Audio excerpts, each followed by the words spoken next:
As old as the hills is a good old saying, but which hills? Take this most admired city of Scotland, Edinburgh, the castle towering 500 feet above Prince's Street, and towering almost twice as high above that, Huttons Seat, an easy walk from Holyrood Palace Gate. Look at the crags, rising dramatically above the old closes of the Royal Mile. From the town you can be up there in no time on an easy path, but the atmosphere is absolutely out of scale with its small size.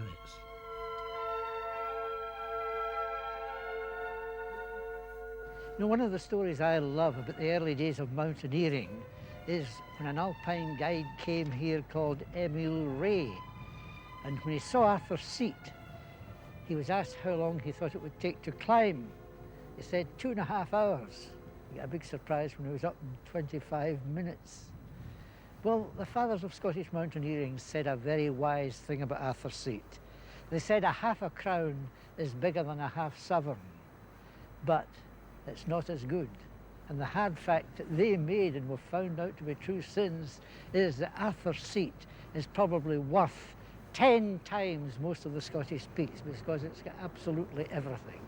In fact, it's the most studied volcano in the world.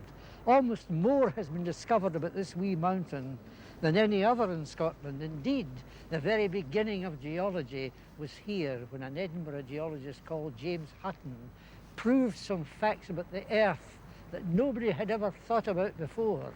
And I'm going away over to an exposure known as Hutton's Exposure, where the foundation of structural geology was laid, and I'm hoping to meet a man who'll tell me something about it.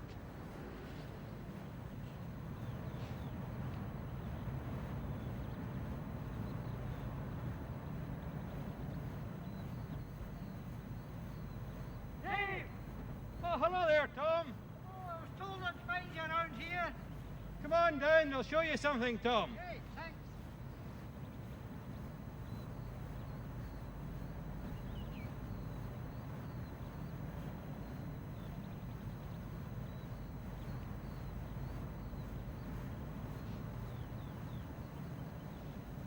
That's a very good wee bit. This is the Salisbury Crags, and I reckon this is where Scottish mountaineering began. Because in the early days when the Scottish Mountaineering Club was formed, the climbers used to come here, and I imagine it was they who brought over this alpine guide. He thought the mountain was thousands of feet high. Of course, far from that being the case, Huttons Seat is only 823 feet high, although it's got every characteristic of a real mountain. It's not surprising that that guide was taken in. But the mountain feeling is here. So unusual. A few minutes from Prince's Street, over the High Street, down to Holyrood, and you're here. Hi, Dave. Well, it's good to see you. How are you today? Hello, fine. Well, is this a section? This is Huttons section. I think I called it the exposure. You did. It's actually Huttons section, Tom. It was first described by James Hutton, one of the founders of geology. You know, Tom, when 200 years ago, geologists thought that these rocks were laid down at the bottom of a sea by quiet precipitation. But when Hutton came along, he realized that these were molten rocks at 1,000 degrees centigrade and forced between the sedimentary rocks. Look, if you come down here, you can see the way this tongue of rock has forced its way in between the layers of strata here and almost broken this bit off. Aye, I can see it there. And originally this was the bottom of the sea itself. That was the bottom of the sea. And the rocks underneath here are very hard. These started off as soft sands and soft muds, and they're now been baked by the heat of this rock and turned in the same way as you bake clay in a kiln to make china, been baked very hard. So basically then, Huttons Seat is the story of a volcano exposed. After all these years, it's been eroded away until you can see how a volcano actually works now. You can see a section right through the centre of the Huttons Seat volcano. Well, Tom, this is what I brought you to see here. We're actually standing inside the volcano of Huttons Seat, inside the pipe. And here you can see the massive blocks being carried up the centre of the pipe inside the volcano. And you can imagine the force that carried these large blocks. So these blocks are the things that weren't thrown out. That's correct. Most. And all this was molten and it solidified inside the mass. That is correct. And if you look down at the bottom there, Tom, you can see a fine example of the bubbles in the lava. Oh yes, all these wrinkles. That's correct. I You see. can see the bubbles. Some of them are filled with calcite and some are empty. Uh-huh. And if you come further up here, I was telling you that lava is a crystalline rock. And on this piece here, you can see the large crystals of feldspar, the large white crystals, tabular-shaped crystals up there. I can see them glittering almost like silver.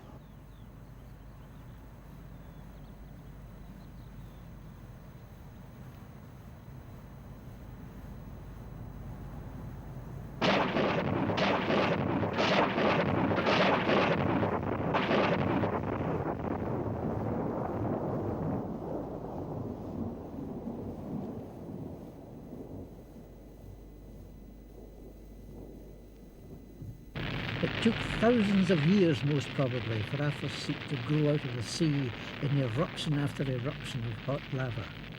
This is Mount Etna in full eruption, and it's incredible that James Hutton, the Edinburgh geologist, had seen that this is how Edinburgh was born. He realised before anybody else that this is how new land is made everywhere in the globe.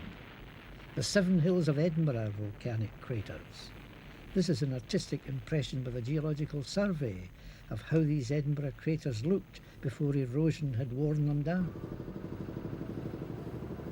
The curve of the ribs from the perpendicular is due to a tilt of the landform.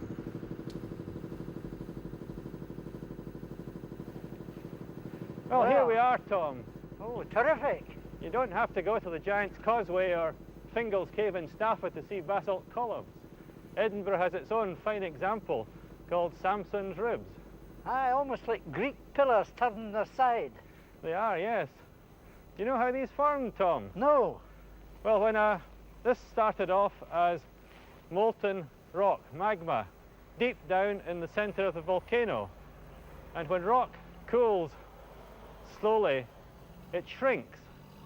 And when it shrinks, it cracks. And in the ideal condition, it forms these beautiful hexagonal pillars. Aha. And they're all undercut, I see. Yes, well, this is an example of the way in which the earth throws up mountains, and as soon as the mountains are up, they start being eroded down again by the weather. Here the ice gets into the cracks in the winter time and forces them out.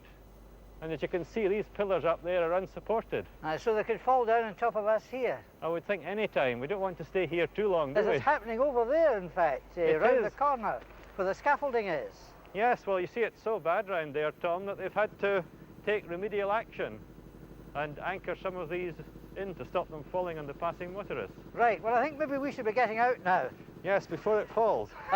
Here, here. Okay, great. It's a wee bit rough down here, Tom. Aha.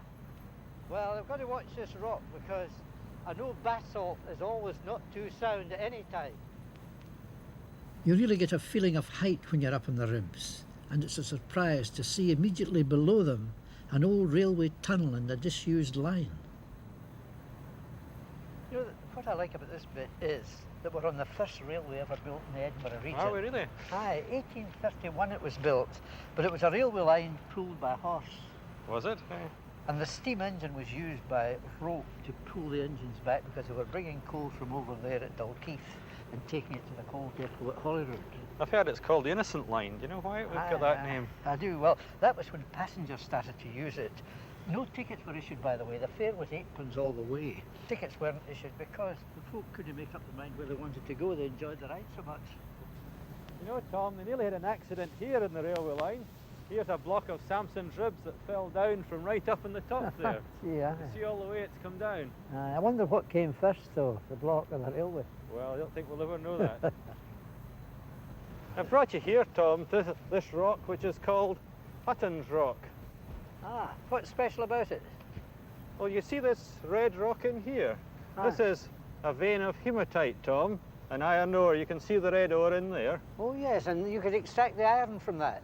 You could do, but there's an interesting little story behind this, that it's called Huttons Rock because Hutton came here when the quarrying was active, and he saw that this interesting feature was about to be destroyed, so he asked the quarrymen to save this rock, and they did, so that future generations of geologists could see it.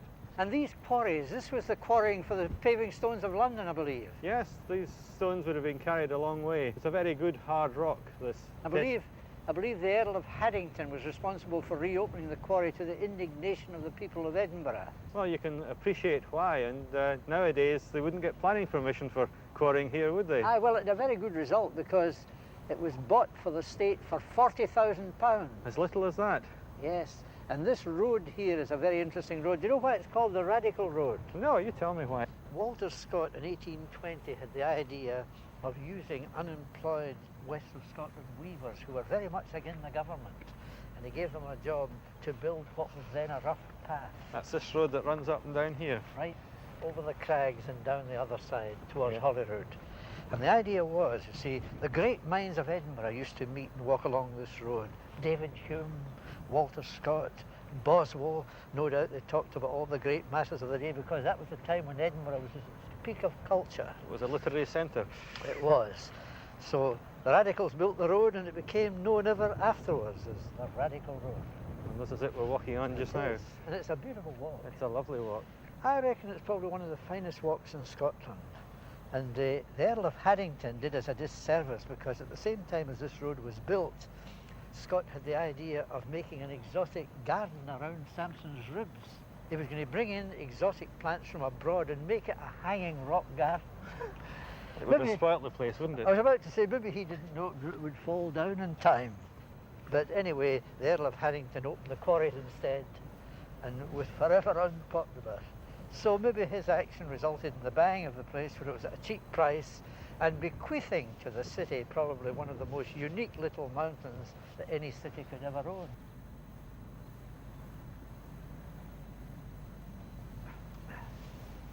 Gee, you feel the cold when you come up the ridge. Yes, it's cold here in Whinny Hill.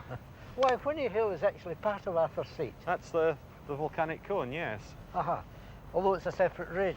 Yeah. And this takes us down to the Is it- old chapel. Yeah, to St Anthony's Chapel, an old 15th century chapel.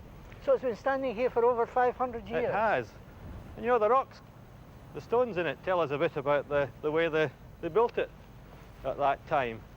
You can see the blocks of basalt lava that we saw down there, and there's some of the bits of tuff.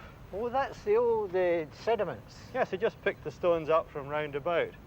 But you see, whenever they wanted a bit of dress stone for the windows, Tom, Aye. they went to the sandstone quarries in Edinburgh. Edinburgh was famous for its sandstone And that's quarries. rather beautiful the way it's been chamfered out. Yes, they've used sandstone as well there to get the dress stone. Aye, well, and it's actually standing on the lava. It's standing on the lava here, a good solid firm foundation. And if it hadn't had that, it would have fallen down long ago. It would, yes.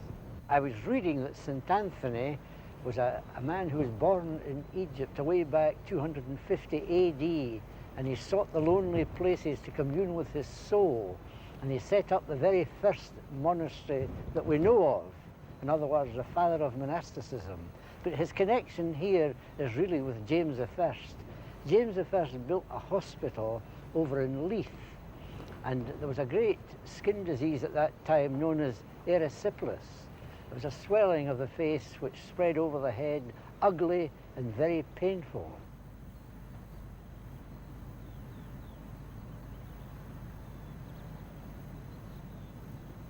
An even earlier link with the past are these terraces of ancient cultivation high on the hill, cut out no doubt because the lower ground was too marshy for cultivation. People have been around here for a very long time. We know because Bronze Age implements have been dredged from shallow water. Maybe the folk carried the lime-rich clay from the bed of the loch to cultivate the terrace fields. Certainly the wild boar was hunted here, and packs of wolves used to roam. What a place it must have been then, Edinburgh, the city in 7 hills, but in fact a mixture of lochs and swamp, and very frosty this morning, I'll tell you.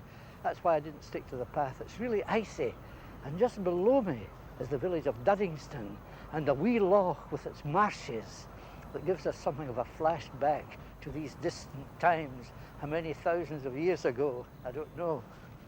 The whole area of Huttons Seat is of course the property of Holyrood Palace, and the 5 miles of the Queen's Drive was said to be the finest carriage drive in Europe, and probably still is. And everything within that drive used to be a sanctuary where a man could be safe from creditors for 24 hours. That was important at a time when you could be put in prison for debt.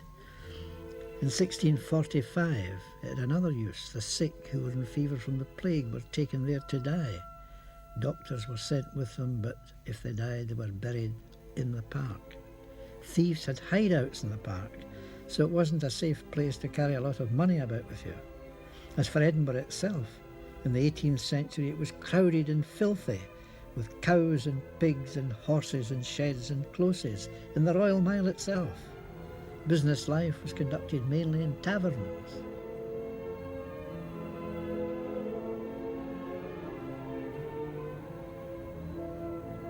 Whenever you wander around Huttons Seat or the Salisbury Crags, you see these white Land Rovers with the red stripes on the sides, and they seem to be able to go almost anywhere.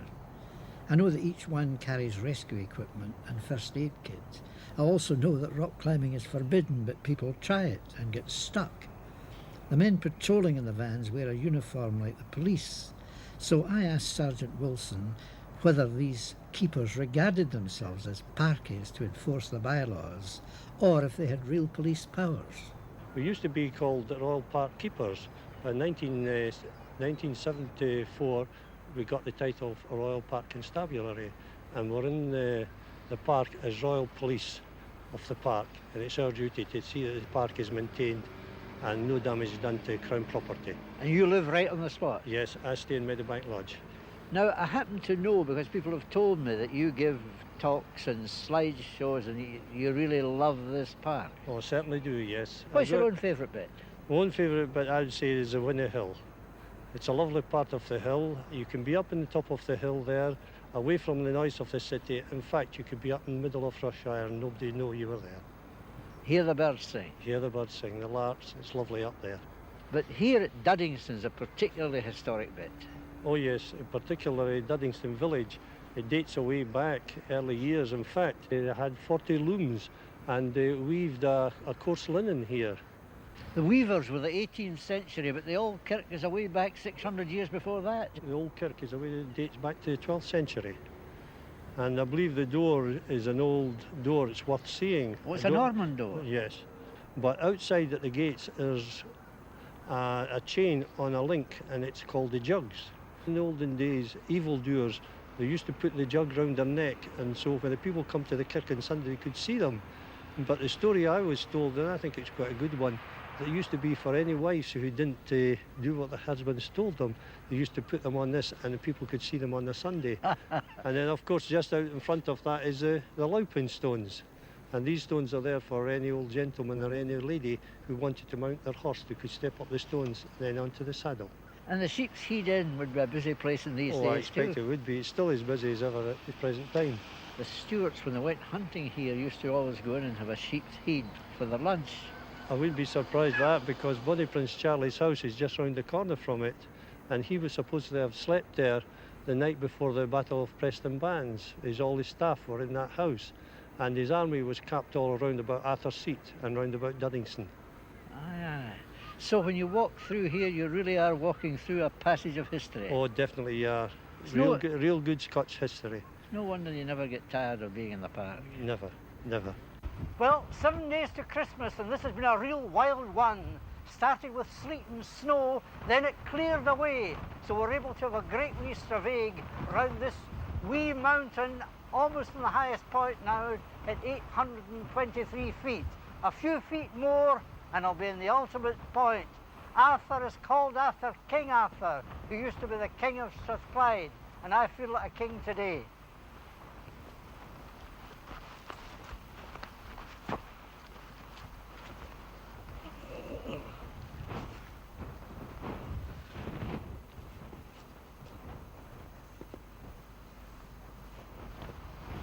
Oh, what a rare view. I Away out there the Ochils, away to the north the Lomans, and right away down the Forth. And over there the Pentlands. My eyes are beginning to water a bit because I can't see all that clear with this wind.